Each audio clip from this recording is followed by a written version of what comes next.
서해 공무원 피격 사건과 탈북어민 강제 북송 의혹 사건 등 문재인 정부 당시 벌어진 대북 사건들의 수사 속도가 나고 있지요. 한편 이재명 민주당 대표의 최측근이 불법 대선 자금 수수 의혹으로 체포가 됐는데 이 사건들 모두 어디까지 수사가 이어질지 관심이 쏠리고 있습니다. 서정욱 변호사, 설주환 민주당 법률지원단 변호사 두 분과 이야기 나눠봅니다. 안녕하십니까? 네, 안녕하세요. 네, 어서 오십시오. 먼저 서해 피격 사건부터 얘기를 좀 해보겠습니다. 전 국방부 장관 그리고 전 해양경찰청장의 영장이 청구가 됐고 내일 영장 실질 심사가 이루어집니다. 일단 결과 어떻게 예상하십니까? 저는 이제 두 분 다 발부될 걸로 봅니다. 구속영장 발부. 예. 네. 왜냐하면 이제 그 범죄가 상당히 중대합니다. 이 문제는 이게 국가가 왜 존재하는가? 국가의 존재 이유는 국민의 생명, 안전을 보호하는 거예요. 그런데 그 의무를 다하지 못했습니다. 그리고 이제 그 월북몰이로 또 이제 부관 참시 두 번 죽인 거 아닙니까? 그래서 이제 범죄가 상당히 중대하고 그다음에 이 범죄가 106개 그 자료를 은폐한 거죠. 이게 증거인멸입니다. 우리 구속 요건 중에 증거인멸 또는 도주 의뢰죠. 그러니까 이제 증거인멸 범죄는 증거인멸의 염려가 있다고 보는 게 통상입니다. 아하. 두 가지 이유로 저는 발부된다 봅니다. 예. 일단 발부가 된다라고 이야기를 하셨습니다. 어떻습니까? 네, 제 입장에서는 두 분 다 발부가 되지 않을 것이다. 완전 반대 입장을 갖고 있습니다. 네, 그렇습니다. 왜 그러냐면 일단 범죄의 중대성은 말씀해 주셨어요. 근데 이것에 대해서는 지금 인정된다라는 것도 있고 안 될 수도 있다라고 할 수가 있습니다. 그럼 이건 피고인의 방어권을 피고인의 방어권을 위해서 이 부분은 아마 저는 해당하지 않는다고 보고요. 예. 증거인멸이라든지 도주 우려는 더더욱이나 없죠. 두 분 다 전직 고위 관료셨고요. 그렇기 때문에 가장 쟁점이 될 만한 부분은 증거인멸이라고 할 수가 있는데 증거 다 지금 국가에 있습니다. 국방부에 있고 지금 감사원에서 다 했고요. 검찰에서도 충분히 이제까지 압수수색 대통령 기록관까지 전부 다 압수수색을 통해서 확보를 하고 있어요. 그렇다고 한다면 저는 어느 부분에서 도대체 증거인멸의 우려가 있다고 하는지 의문이다고 할 수 있을 것이라서 저는 두 분 다 아마 영장이 기각되지 않겠느냐라고 예상을 해봅니다. 네, 즉 증거인멸을 삭제로 볼 것이냐 아니면 일부 관계자를 배제할 것으로 봐야 되느냐 이것이 쟁점이 될 것 같은데 여기에 대한 얘기 듣겠습니다. 결국 이제 뭐 증거인멸이라는 걸요 네. 엄격하게 따지지 않습니다. 그런 식으로 따질 것 같으면 박근혜 이명박 때 왜 구속됐겠습니까? 증거 다 수집돼 있어도 그러니까 저희가 모르는 여러 가지 증거들이 더 있을 수 있는 거예요.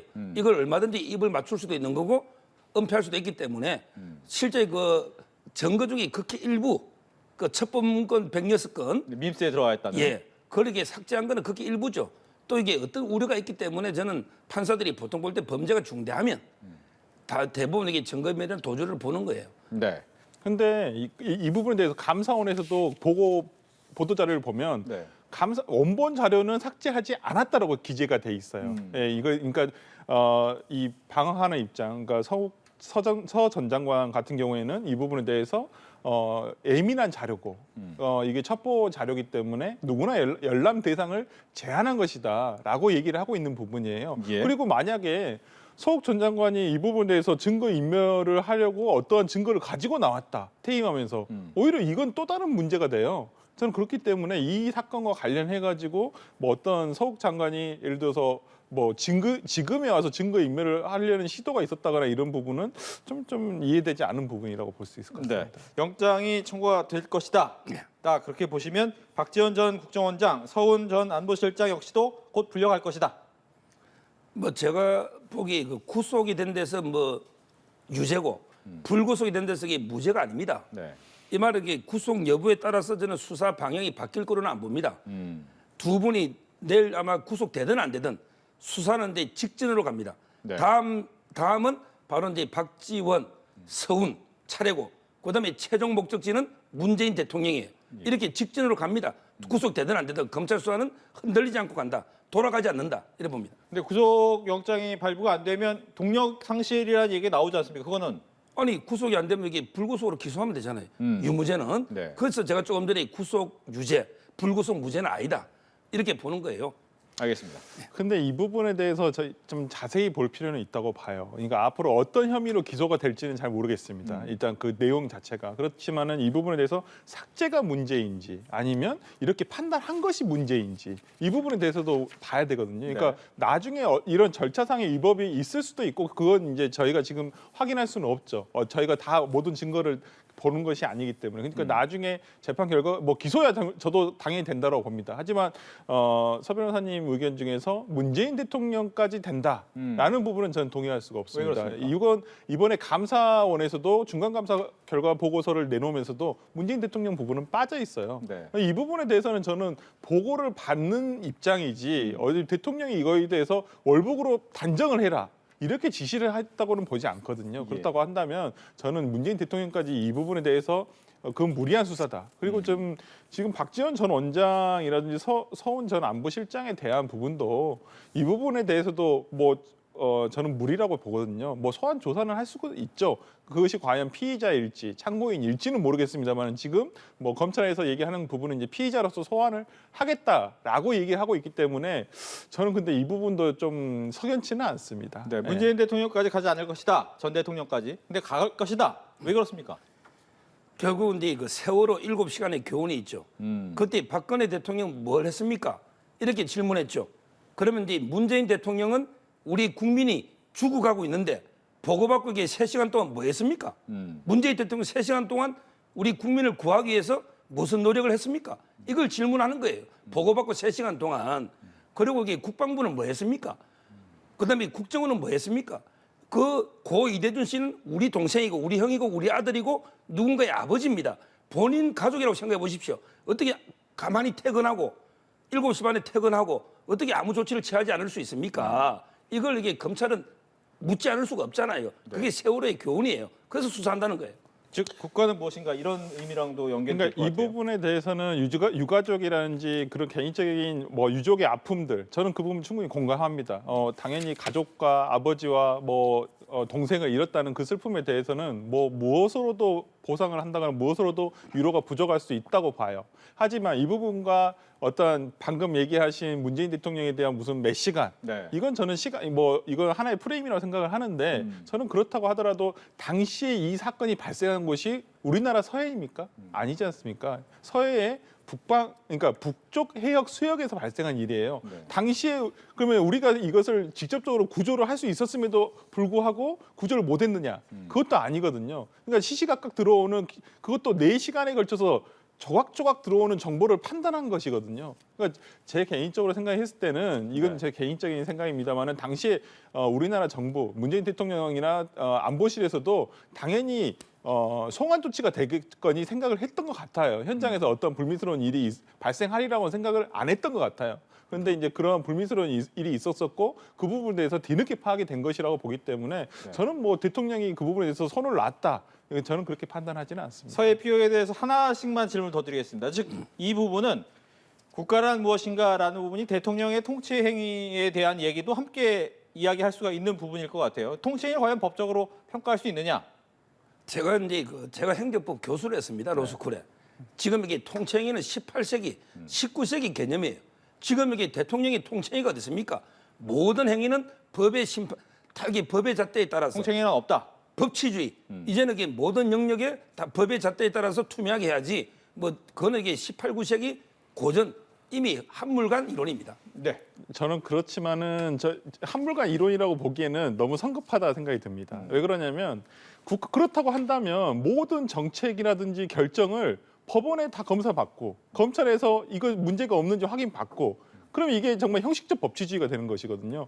특히나 우리나라 같은 게 대한민국 같은 경우에는 북한이라고 하는 굉장히 외교 안보적으로 미묘한 부분이 있습니다. 법으로 적용할 수 없는 부분이 있다고 저는 봅니다. 그렇기 때문에 이 부분에 대한 통수권, 그러니까 국가 원수로서의 지위, 국군의 통수권자로서의 지위에서 발생할 수 있는 어떤 결정 사항에 대해서 법으로 잣대를 들이댄다는 것은 저는 그건 좀 형식적 법치주의를 흐를 가능성이 높다고 봅니다. 네. 아마 여기서 연결된 이야기 같습니다. 노영민 전 대통령 실장 탈북어민 북송 역시도 정책적 판단이기 때문에 사법심사 아니다. 이거는 이제 3가지 문제가 있어요. 네. 첫째는 이제 그 좁은 작은 목선에 과연 그 인원이 10몇 명이 탔는데 어떻게 살인할 수 있는지 의문이 있잖아요. 이걸 이게 조사하려면 제가 보기엔 몇 달 걸립니다. 그런데 어떻게 살해했다는 걸 정확하게 단정을 합니까? 첫째. 두 번째, 기순 의사가 없었다고 했잖아요. 그런데 북한에 가면 바로 사형당할 게 뻔하잖아요. 목숨이 안 아까운 사람이 누가 있어요? 왜 기순 의사가 없었습니까? 그게 두 번째 문제고요. 마지막으로 이게 안대를 가리고 네. 그다음에 유엔사까지 쏘기 가면서 경찰 특공대 동원해서 강제로 추방하는 게 맞습니까? 이 두 분도요 우리 국민입니다. 한반도의 북한 주민도 우리 국민이에요. 우리 국민을 지금 이게 사지로 몰아낸 거 아닙니까?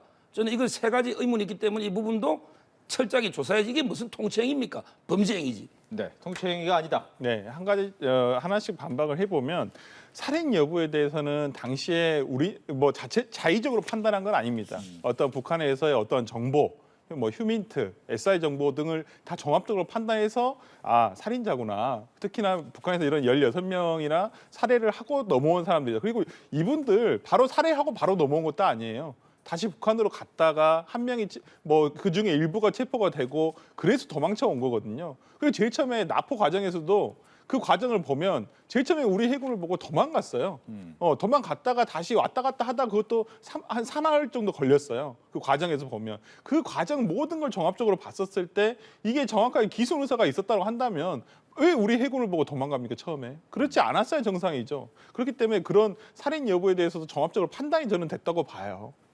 그리고 그다음에 기순 의사 없다고 분명히 명시적으로 밝혔습니다. 지금 검찰에서라든지 이런 부분 얘기하는 거 아니 그게 왜 명시적인 의사 뒤에 있는 숨은 의사를 봐야 되지 않느냐 이렇게 말씀하고 있는 거예요. 근데 숨은 의사를 어떻게 확인합니까? 명시적인 의사를 얘기를 했는데 그러면 명시적인 의사를 가지고 판단할 수밖에 없습니다. 그런데 이 소환 과정에 대해서 얘기를 해보면 소환 과정을 왜 이렇게 거칠게 했느냐 우리나라에서 사법 처리를 할 수 없다고 판단되었기 때문에 북한으로 송환한 것이 옳다고 판단이 되었고 이 부분에 대해서 송환을 했다는 것뿐이지 송환 절차상 어떤 경찰 특공대를 예를 들어 동원했다 이 부분이 위법한 것은 아니지 않습니까? 네, 이 부분 역시도 이게 첨예하게 대립이 법정에서 될 것 같은데 같은 질문입니다. 문재인 전 대통령까지 갑니까? 당연하죠. 네. 이 사건하고 이게 그 서해 공무원 피살 사건은 제가 보기에 쌍둥이 사건이에요. 왜냐하면 이게 둘 다 북한의 김정은 위원장의 심기 맞추기 위해서 네. 앞에 것도 이게 그 유엔 총회 연설 있잖아요. 그때 그 미리 녹화한 걸 틀었잖아요. 이 사건 때도 이게 그 예를 들어 아펙이나 부산에 회의할 때 김정은 위원장 초청해보자. 둘 다 북한의 김정은 위원장 눈치 본 사건이기 때문에 동일한 사건으로 최종 책임자는 문재인 대통령이다. 이래 봅니다. 네, 전혀 동의할 수가 없습니다. 전혀 이 부분에 대해서는 서해 그 공무원 피격 사건 같은 경우에는 문재인 대통령이 강하게 항의를 했어요. 그래서 처음으로 어찌 보면 북한에서는 이례적이라고 할 만큼 사과를 했거든요. 김정은 위원장이. 전 그렇다고 한다면 뭐 문재인 대통령이 뭐 북한의 눈치를 보기를 한다. 당시에 이미 이 상황에서는 눈치 볼 만한 상황도 아니었다고 저는 판단이 되고요. 그래서 이 부분에 대해서 문재인 대통령에게 책임을 묻는다. 아니 그러면 정책이라든지 어떤 판단에 있어서 잘못됐다고 한다면 5년 뒤에 모든 대통령들이 다 책임을 져야 됩니까? 그건 아니라고 봅니다. 알겠습니다. 이제는 이 김용 민주연구원 부원장의 체포 그리고 민주당사 내 연구원을 압수수색하려고 했는데 못했던 부분을 얘기를 하겠습니다. 일단 민주당 얘기는 야당 탄압이다. 정치적 탄압이죠. 네. 네, 일단 압수수색 자체가 너무나 정무적인 판단이 앞섰다라고 보는 것입니다. 일단 적절하지가 않습니다. 왜 민주당에 있는 민주연구원을 들어와서 이것을 압수수색을 해야 되느냐? 분명히 명확하지가 않아요. 왜냐하면 어저께 오전에 이미 그 김용 본인에 대해서 신체 압수수색을 통해서 집과 자동차 본인 다 수색을 했었어요. 그렇다고 한다면 그러기도 전에 체포영장을 발부받기 전에 그럼 자신들이 어느 정도 입증을 했다고 했어요. 혐의에 대해서 소명이 충분히 가능하다. 그럼 더 이상 무슨 증거가 필요합니까? 더 이상 필요하다고 했었을 때는 그렇다고 한다면 민주당사에 미리 얘기를 해줘야죠. 그래서 김용에 대해서 이걸 하는데 그럼 민주당에서도 얘기를 했지 않습니까? 그럼 김용이 쓴 게 없다. 그리고 이 사람이 10월 11일 날 발령을 받았어요. 그 이후에 당사에 출근한 것은 1시간씩 3번, 딱 3시간밖에 있지 않았습니다. 그리고 개인 컴퓨터, 개인 사무실이 없습니다. 기본적으로.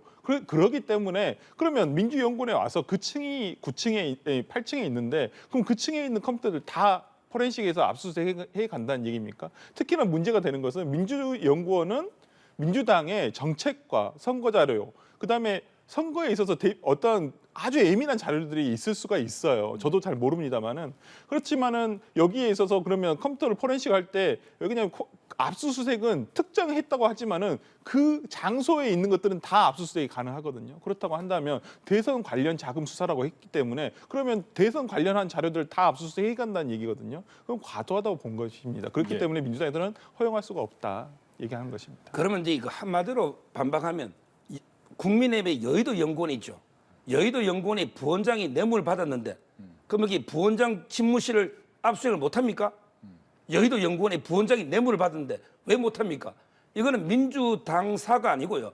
민주당에 새들어 있는 독립법인 민주연구원이고 그중에 특정해서 그 김용 부원장의 그 방 이게 법원에서 적법하게 발부한 이런 게 영장입니다. 이걸 거부하는 것은 명백하게 공무집행 방해고요.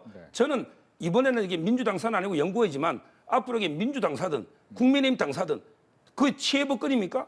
그게 옛날 사만시대 도망가면 신성불같이 소도입니까? 왜 못합니까? 모든 이게 법의 잣대에 따라서는 원칙적으로 가야 된다. 이래 봅니다. 알겠습니다. 이렇게 해서 치열한 이야기 서종욱 변호사, 설주환 변호사 두 분과 함께했습니다. 오늘 이야기 잘 들었습니다. 감사합니다.